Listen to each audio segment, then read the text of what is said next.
रुकिए 2 minute, video मत हटाइए। देश का सबसे बड़ा वोट बैंक कौन है जानते हैं? नहीं जानते हैं? हम बताते हैं। हिंदू, मुस्लिम, यादव, दलित नहीं। देश का सबसे बड़ा वोट बैंक जो है किसी जाति से नहीं डरता है, किसी धर्म के नाम पर कभी नहीं बेचता, उसका नाम है जेन जी।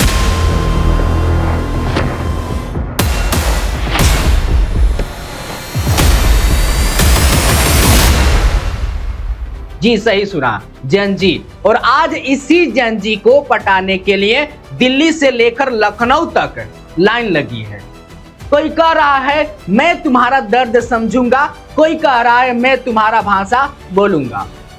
लेकिन इस दौड़ में सबसे आगे कौन निकल गया है? राहुल गांधी, प्रधानमंत्री नरेंद्र मोदी। 17 जून कोटा, 17 जुलाई देहरादून, 7 अगस्त प्रयागराज। 3 शहर 3 मंच, एक ही टारगेट है। छात्र पीछे बड़ी स्क्रीन और स्क्रीन के पीछे पेपर लीक, आंकड़े, नौकरी का हिसाब और सामने हजारों छात्र जिनके हाथ में डिग्री नहीं है। सिर्फ इंतजार है। सवाल सीधा है, क्या राहुल गांधी ने जेन जी का नज्म पकड़ लिया है? क्या सिर्फ 5% जेन जी वोट खिसका सकता है 2019 का बीजेपी का पूरा खेल पलट जाएगा? और क्या राहुल गांधी का यह नया तरीका, यह पावर पॉइंट आज राजनीति वाली कांग्रेस जनता पार्टी नाम की गई ताकत को भी फेल कर देगा? आज इसी पर बात करेंगे, आखिरी तक देखिएगा। नमस्कार, मेरा नाम है सोनू और आप देख रहे हैं भारत की सच। जो भी बातें होगा सच के साथ होगा। देखिए हो क्या रहा है देश में। पिछले 2 साल में एक शब्द सबसे ज्यादा गूंजा है, paper leak. NEET, JEE, UPSC, UP police, RO, ARO, हर पेपर लीक। कोचिंग की फीस आसमान पर है। वैकेंसी 5 साल से अटकी हुई, छात्र परेशान है। वो पूछ रहा है पढ़े तो क्या पढ़े, कहां जाए तो कहां जाए।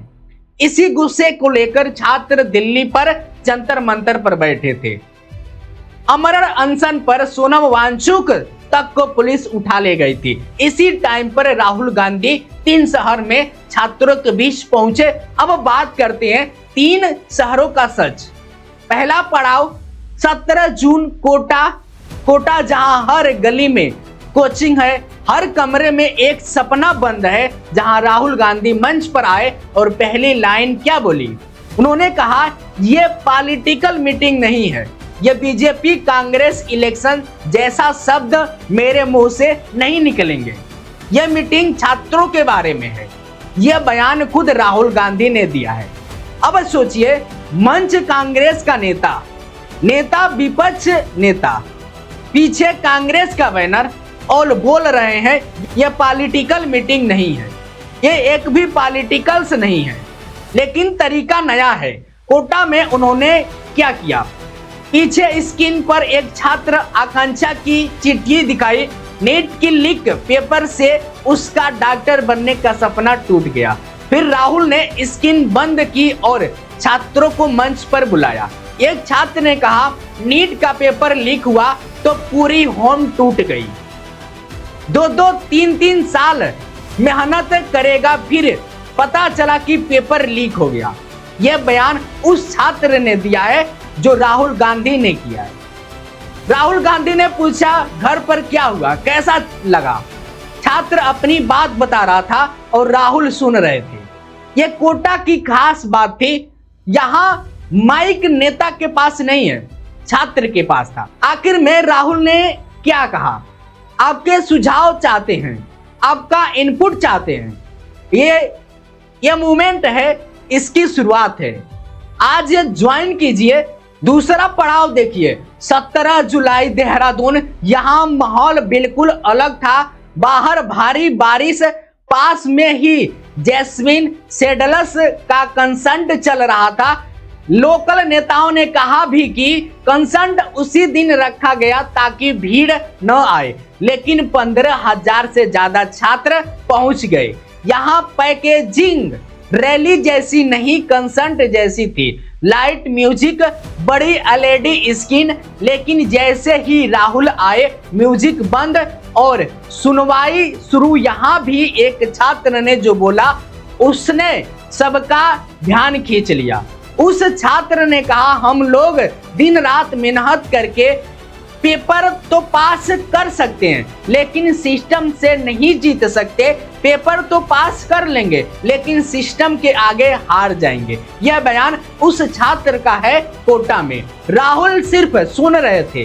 देहरादून में उन्होंने सुनने के साथ अपना प्लान भी रखा। उन्होंने कहा, आज का सिस्टम एग्जामिनर गवर्नमेंट सेंट्रिक है, हमें स्टूडेंट सेंट्रिक सिस्टम चाहिए। 21वीं सदी का टेस्टिंग सिस्टम चाहिए। फिर उन्होंने 4 बातें बोली। सुरक्षित सेशन बैंक बने, रेंडमाइज क्वेश्चन पेपर हो, संस्थाएं आजाद हो, पेपर लीक पर जल्दी दोबारा परीक्षा और छात्रों को मुआवजा मिले। आप मानो या ना मानो, यह पहली बार था जब कोई बड़ा नेता मंच से पेपर लीक पर मुआवजे की बात कर रहा था। तीसरा पड़ाव 7 अगस्त प्रयागराज। यह 3 में से सबसे अलग था, सबसे तीखा था। यह धर्मेंद्र प्रधान के इस्तीफे की खबर के बाद का पहला प्रोग्राम था। छात्रों में जोश ज्यादा था। यहाँ राहुल ने छात्रों को सबसे ज्यादा बोलने दिया। टोका नहीं, रोका नहीं। एक छात्र खड़ा हुआ और बोला, मैं इन्हीं छात्रों में से हूं। मैंने 2018 से शिक्षक भर्ती की तैयारी शुरू की थी। 2018 से आज तक उसी की तैयारी कर रहा हूं। सरकार के पास जगह खाली है, फिर भी वैकेंसी नहीं दे रही है। उसने आगे कहा, यूपी ट्रिपल एसएससी की भर्ती 2022 से तैयारी कर रहा हूं। 9-10 वैकेंसी आज तक क्लियर नहीं हुए। इसके लिए हमने लाठी खाई, विज्ञापन दिया। यह दर्द प्रयागराज के उस छात्र का है। राहुल ने पूछा, अब क्या प्लान है? छात्र ने कहा, सर अब प्लान है कि भर्तियों का इंतजार करते हैं। क्या पता अगली पंचवर्षीय भी बीत जाए। 3-4 बार एग्जाम होता है, बीच में पेपर लीक हो जाता है। वो जो हमारा टाइम गया वो हमें कौन देगा? जब एक छात्र बोलते हुए नर्वस हो गया तो राहुल ने कहा, ब्रदर रिलैक्स करो, कोई प्रॉब्लम नहीं है। घर में हो अपने, खुल के बोलो, टेंशन मत लो। जब मैं पहली बार बोला था तो मैं भी नर्वस था। यह बयान राहुल गांधी ने दिया और यहीं पर राहुल ने अपना सबसे तीखा हमला बोला है। उन्होंने पीछे स्क्रीन पर एक साथ 4 फोटो दिखाई, नरेंद्र मोदी, अमित शाह, अडानी और मोहन भागवत। फिर उन्होंने 3 शब्द बोले, दर्द, डाटा और दौलत। राहुल ने कहा, दर्द आपका, डाटा आपका, दौलत इनकी, ये सिस्टम है।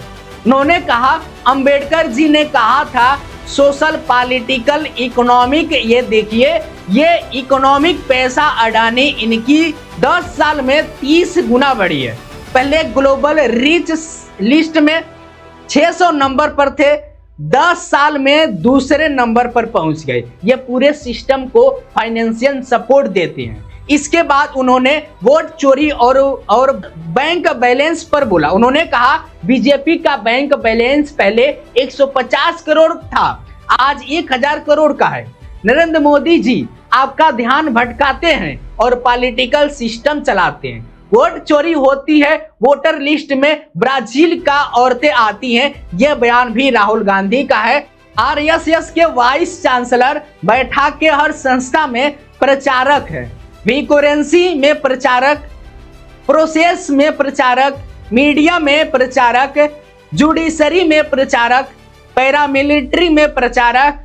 सोच को कंट्रोल करने का तरीका है सिस्टम। भाइयों और बहनों, मोहन भागवत, नरेंद्र मोदी जी, अमित शाह जी और अडानी जी, इस सिस्टम ने रोजगार खत्म किया, यूनिवर्सिटीज को कैप्चर किया, आप पर आक्रमण किया है। यहाँ पर राहुल गांधी सीधे नरेंद्र मोदी, अमित शाह और मोहन भागवत का नाम लेकर हमला कर देते हैं। अब असली सवाल, तो 3 शहरों में 3 अलग अलग प्रयोग हुए हैं। कोटा में सुनसुना देहरादून में सुनसुना, असाधारण प्रयागराज में सुनसुना। अब सवाल क्या ये काम करेगा? देखिए, राहुल गांधी की टीम ए कैलकुलेशन पर चल रही है। 2024 में एनडीए को 42.5% वोट, इंडिया को 40.6%, फर्क सिर्फ 1.9 का। अगर जेनजी का सिर्फ 5% वोट भी कांग्रेस की तरफ खिसक गया तो बीजेपी के लिए 2029 बहुत मुश्किल हो जाएगा। उत्तर प्रदेश में तो सरकारें 2 से 3% पर बनती बिगड़ती है, लेकिन क्या इतना आसान है? नहीं।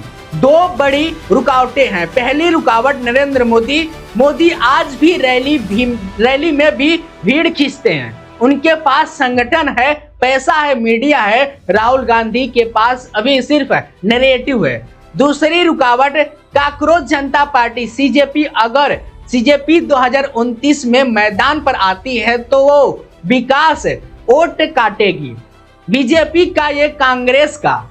अगर सीजेपी बाहर से दबाव बनाती है तो सीधा नुकसान बीजेपी को होगा, क्योंकि वो भी सरकार से सवाल पूछेगी। लेकिन अगर सीजेपी अकेले लड़ी तो राहुल गांधी के जेनजी वोट भी सेध ले सकती है। क्या राहुल गांधी आखिरी मौके पर रेस हार जाएंगे? या क्या राहुल गांधी आखिरी मौके पर रेस हार जाएंगे? याद कीजिए, 2024 में राहुल ने संविधान को किताब लहराई, उसका फायदा मिला। लेकिन 2019 में चौकीदार चोर का नारा फेल हो गया था। छात्रों का भरोसा जितना रैली से नहीं होता है। छात्र पूछता है, तुम हमारे लिए सड़क पर कब लड़े? पेपर लीक पर तुमने कितने दिन जेल में बिताए? राहुल गांधी ने दिसंबर 2024 में यूनिवर्सिटी ऑफ टेक्सास में कहा था, listening is more important then speaking. मतलब सुनना बोलने से ज्यादा महत्वपूर्ण है, सुनना बोलने से ज्यादा जरूरी है। अब वो सुन तो रहे हैं, लेकिन क्या जेनजी सुनेगा? प्रयागराज का वो छात्र जो 2018 से नौकरी का इंतजार कर रहा है, वो अब भाषण नहीं आर्डर लेकर मांग रहा है। तो मैं आपसे सवाल पूछता हूं, नरेंद्र मोदी जी, आप 10 साल से सत्ता में हैं, पेपर लीक क्यों नहीं रुका? 19 वैकेंसी 3 साल से क्यों अटकी है? अगला सवाल है राहुल गांधी जी, आप दर्द, डाटा, दौलत की बात कर रहे हैं, लेकिन आपकी सरकार वाले राज्यों में पेपर लीक पर क्या किया? तीसरा सवाल अमित शाह से, आप संगठन में सबसे बड़े चेहरे, छात्र, क्या छात्रों के गुस्से से सिर्फ मैनेज किया जा सकता है? खत्म नहीं। और आप जो ये वीडियो देख रहे हैं, आप उस छात्र की जगह होते तो किस पर भरोसा करते? उस पर जो आपका दर्द सुन रहा है, या उस पर जो आपको नौकरी देने की दावा कर रहा है? सोचिएगा, कमेंट में बताएगा। अगर यह वीडियो आपको ठीक लग रहा हो तो शेयर कीजिएगा, सब्सक्राइब कीजिएगा, बेल आइकन को जरूर दबा दीजिएगा। धन्यवाद। जय हिंद, जय भारत।